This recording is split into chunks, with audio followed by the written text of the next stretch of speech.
Hello, loved ones. This is Matt Stevens, and this is the My Sober Addiction podcast. And, of course, we are happy, healthy, wealthy, and free. If you live anywhere near where these floods are going on, which basically means if you live on the eastern half of the United States, or I guess the southeastern portion, well, good luck to you, because we've got some massive flooding going on here. Of course, as I'm recording this being the first part of April 2025, I realize whenever you may be listening to this, it may not be relevant anymore.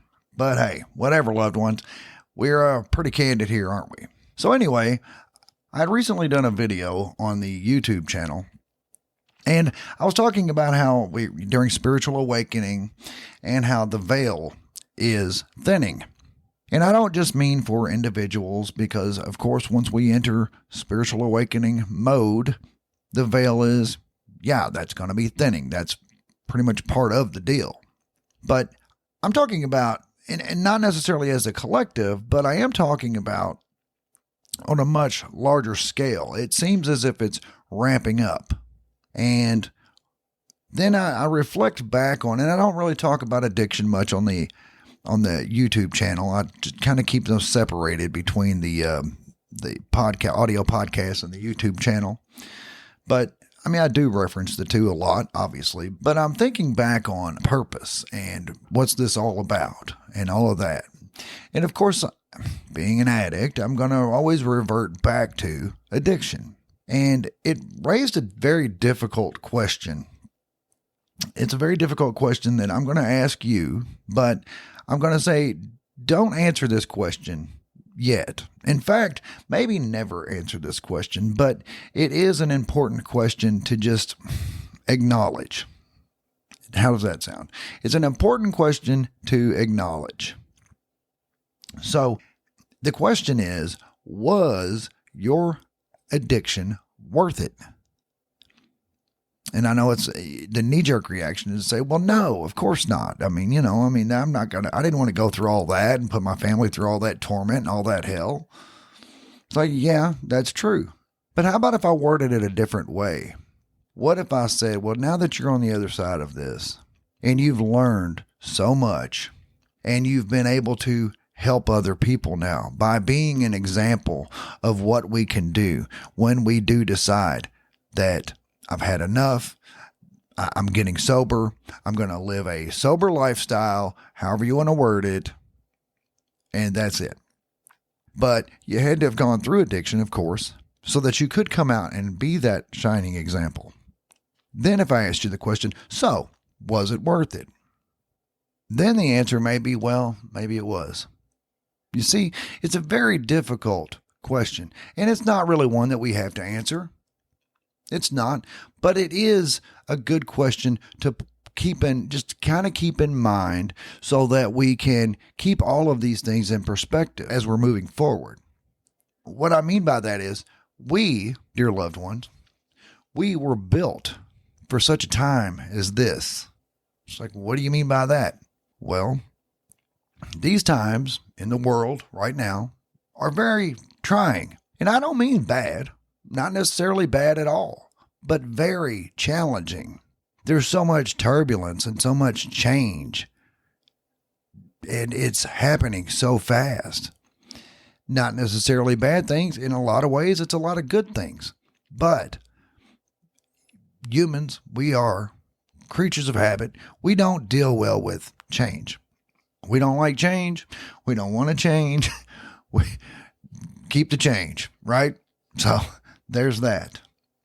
But we, let's say Generation Xers, for example, that's my generation. I realize that not everybody listening to this is Generation X, but those of us alive now, we were built for such a time as this because, for one, I don't believe in coincidences. I don't believe in any of that. I don't believe in accidents, nothing. We are here by design. We are here on purpose. We are here right now by choice. And I'm not going to go so far as to say that the path we took or are taking because that could be two different questions. But still, I'm not going to go so far as to say that the path we chose, because that's almost as tough as the first question. Because it's like this. Let's say someone came to you and said, hey, you're about to go live a lifetime on this planet or whatever. And we need somebody to go and be a heroin addict and just be absolute hell on the people that love this person and just all of that. Now, who is going to agree to that? I'm not saying nobody would. Please understand, loved one. From our perspective, we would say, well, no, I'm not going to do that. But when we, as I've said many, many times before, when we step back and we look at this from the 30,000 foot view, and we realize we had to go through some things, right? When you look at it from that perspective, when you step way back and you look at it from up high, that's when the whole picture unfolds. And you realize somebody had to do it. Somebody had to be that damn junkie. Just like somebody had to be the person that enabled that junkie. That's ugly. I know it is. But just work with me, loved one. I'm building something up here. Speaking of building, hey, let me get a little sidetrack here because I am really happy about this. You know, I've just gushed over my new friend Clive with the Breaking My Addictions podcast. And he apparently is a tech guru, something I absolutely am not. I do very well to navigate social media. So, anyway, I had owned the domain name mysoberaddiction.com for a couple of years, ever since before the first episode was published. I don't know what I did. I messed it up. Anyway, I lost ownership of the domain name. I just recently reacquired it, and Clive, being as gracious as he is, has set up the website, the mysoberaddiction.com. So, yeah, we've got that going on, dear loved one. We now have the website for this podcast and all of the people and community that listen to it. So I'm really, really excited about that. And I'm not sure what we're going to do with it yet. I would like to put some kind of community notes, maybe message boards or something like that. A chat feature would be fantastic, but we're probably going to have to do something else. I've looked into a locals thing for that too. Now I realize that is a paid membership thing, but it's not crazy expensive. But we'll get into that later. I don't know. I'm exploring those options. Anyway, yes, mysoberaddiction.com is there. Thank you, Clive, again. So getting back to what I was talking about with building. Geez, how's about that for a sidetrack? We were built for something such as this. I realize that there is the question of, well, yeah, but if we say that that we had to go through addiction, that doesn't necessarily mean that we don't regret it. That doesn't mean we weren't sorry for the pain that we caused. Please understand, I know that it was so unfair to our loved ones. It was so unfair to everybody that, our family, friends, even children, if they were involved, like in my case. Am I asking, was it worth it? My answer is, well, nobody's holding a gun to our head to answer it, so just skip it. Skip it. Don't even worry about that answer. It's nice to have that question, though. It's nice to kind of keep it in focus. And here's why, dear loved one. I know you're probably thinking, would you get to the point? I'm like, yeah, I'm getting there. If by going through what we went through, if by going through addiction, we learned some very valuable lessons. If we learned those lessons and we are applying those lessons and we are being examples for others as to what not to do, well, in those cases, then I can say it was worth it. For example, if my kids never fall into addiction, then I can look back and say, yeah, going through what I went through was worth it. If my kids learn from seeing my example. And so far, they have. If we have become good examples and we have been inspirations to other addicts, other people who are in active addiction, people who can look up to you and know, wow, it wasn't that long ago. This person was just like me. But look at them now. Look at them. They got a pretty good life going already. And how long has it been? It doesn't take that long, dear loved one. It really doesn't take that long to get a decent life going after addiction. I mean, you may not be out buying the big mansion and driving the Escalade or nothing just yet. But compared to where you came from, yeah, just having a nice, clean, stable household and a reliable transportation to and from work is amazing, isn't it? Because compared to where we came from, even that is living pretty good. So again, I can answer this question, yes, when it's like, was it worth it? As long as your kids saw that. But here's another one. Was it worth it to be an example of what you can overcome? Meaning, if people saw you at your worst, they saw you at your lowest, and they realized how low you were. And then they see you coming up out of that, like the phoenix rising up out of the ashes. When they see that, and they think, wow, that is impressive. Again, that's being inspirational. So you see, addiction, as bad as it was, as long as we defeat it, as long as we come out of it, we can say that it has served good purposes. And I realize that is not a popular thing to say. People are like, this guy's saying addiction was a good thing. Not exactly. I'm saying that it did serve some good purposes. And I'm aware of the fact that I would have found better ways to serve those purposes. Please understand, loved one, I know this. I do.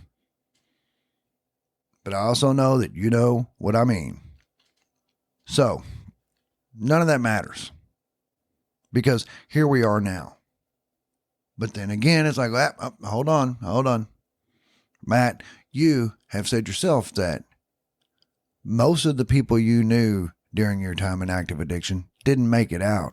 Most of them are gone. Most of them overdosed and didn't make it. What do you say to their families?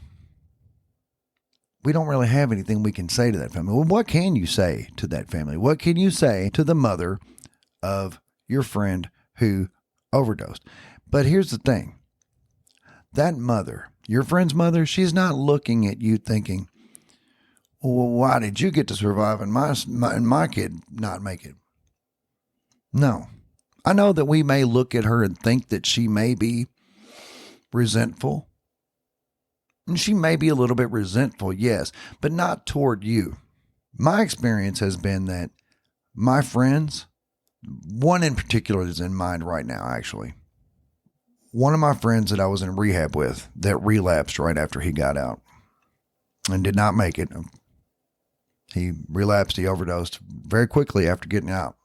A lot of us other guys who were in rehab with him, I mean, we were scared of his mom. Not scared of her you know what I mean. We just didn't want to face her because we knew, or we thought, that she was probably looking at us thinking, what makes you guys so special? Why are you guys still here and my son didn't make it? But here's the beautiful thing. She didn't look at us that way. Well, if she did, she hit it very well. She became one of our biggest cheerleaders. Yeah. She followed a lot of us on social media, rooting us on, pushing for us to be successful in our sobriety. Even though her son didn't make it. It's like she needed us to do it. She needed us to be successful in our sobriety. And I couldn't have been in the position to be that champion for this friend of mine's mom if I had never used drugs, if I had never found addiction. She needed someone to be the shining example or to carry the torch. She needed someone to carry the torch for her son. Yeah. That took another addict, someone else who fell into addiction and went through all of the ugliness that entails, come out on the other side, go to rehab, all that, and then move forward in a beautiful life. She needed that. Of course, she wanted it for her son. Yes. But for whatever reason, that didn't happen. She needed someone that knew her son, someone that could honor him to go and be that. So that puts us, dear loved one, in a very unique position. That puts us in a position of, maybe I shouldn't have fallen into addiction in the first place. Okay, I will concede that much. But I also know that since I did, what I'm going to do is I'm going to honor everyone who has not made it. I'm going to give everyone who did not make it, I'm going to give their family, their mothers, their sisters, their children, their siblings, all of those people, I'm going to give them something, somebody to root for. Because I know that they could probably be resentful towards me. They probably shouldn't be, of course not. But if you've ever lost a child, what are you going to do? Tell that person how they're supposed to feel? No, dear loved one, we're not going to do that. But we can honor those that didn't make it. We can carry the torch for them. And we can know that from that 30,000 foot view, that we are countering all of the bad things. The yin and the yang. The polarity. The opposites. If there's ugly, there must be beautiful. If there's up, there must be down. Hot, there must be cold. So if somebody didn't make it, somebody has to be the champion and carry the torch. And here we are. And it's not easy. None of this is easy. So I'm bringing it back around to what I said. We were built for such a time as this. The world is a very challenging place. And you may even think it's a very bad place and ugly and all of that. I would urge you, though, to change that perspective. I would urge you to rethink your thinking on that. Because when you step back and look at it from a 30,000 foot view, those ugly things that you see, well, they're all a part of the big flow. They're all a part of all of it. So, anyway, dear loved one, I just want to urge you to assume that role of being the champion of those that did not make it. Don't be ashamed. I mean, there was a time when I was even ashamed. That's actually a big topic that I have gotten into in the past. Survivor's guilt. I mean, I'm not going to break off into that. Maybe my next episode, actually, I think the next episode, Clive is going to be on here with me, but that's not 100%. But nonetheless, I actually know that's not true. I have another episode. I'm just going to go ahead and drop this right now. Very soon, we're going to do an episode on survivor's guilt. And I have an episode that I probably should have dropped midweek this past week, but I did not. So I'm going to put this one out and then drop that other one. What it is, it was, I had taken the memoir and, well, what I have in digital format and plugged it into an AI just to get some editing and some feedback on it. But by doing that, I was having to read all this stuff and it dredged up all these memories. And it really took me back there, right? But as I've said before, with regard to the memoir, that's why it's taking so long to write it. I'm having to take some really long breaks because it's dredging up so much stuff. I mean, I've even almost felt like I was in withdrawal symptoms just from writing this thing. But the good news is that tells you one thing. This thing is going to be very, very authentic. It's coming straight from the gut. But anyway, I had went through these like 4 chapters with the AI giving me some feedback and some editing and all that. And I had to read it all, and it dredged up all that stuff in my mind. I went to a pretty dark place. So I just kind of grabbed the mic, plugged it in, and just unload it. Just let my feelings out. And I'm like, I may release this as a podcast episode, but just a really raw one. Very zero editing. You may hear buzzing in the background. I don't know what you're going to hear. I haven't even listened to it, but I think I'm going to put that out midweek this week. So there's that. Anyway, loved ones, yes, the mysoberaddiction.com site is up and running thanks to Clive from the Breaking My Addictions podcast. And also, you can still follow me on X at Matt Stevens, MSA as in Matt Stevens, My Sober Addiction. As I've said before, I'm a fan of X because we can communicate there. We can chat back and forth in real time and exchange ideas, exchange everything. It's just wide open on X. So that's cool. So anyway, loved ones, also, if you have not subscribed to the YouTube channel yet, I would really appreciate it if you would do that. And of course, give me a review and ratings wherever you get your audio podcasts. Other than that, loved one, I do love you. I do. And I will be back directly.